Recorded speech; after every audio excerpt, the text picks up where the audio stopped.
അപ്പം നമ്മളിതാ ഏകദേശം 4 മാസം മുമ്പ് നമ്മൾ നട്ട കപ്പ, ദിവാൻ കപ്പ കൊള്ളിയാണ് ഇപ്പോൾ ഈ കാണുന്നത്.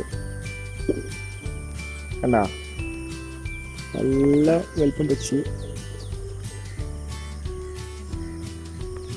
ഒക്കെ ഉണ്ട്. കപ്പ ഏകദേശം അത് 5.5 മാസത്തെ കൊള്ളിയാണ്. 4 മാസമായി, ഇനി 1.5 മാസം വീണ്ടും നോക്കണം. പിന്നെ പറയാനുള്ളത് കപ്പൻ്റെ പൂവും കായുക കണ്ടാ, കാണത്രൊക്കെ കണ്ടാളി. ഞാൻ തന്നെ ആദ്യമായിട്ട് കണ്ട് കൃഷി ചെയ്യുമ്പോൾ അങ്ങനെ കാണാൻ പറ്റില്ല.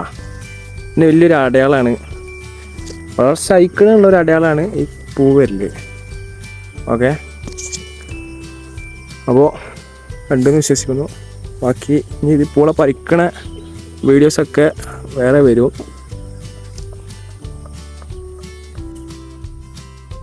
കണ്ടാ.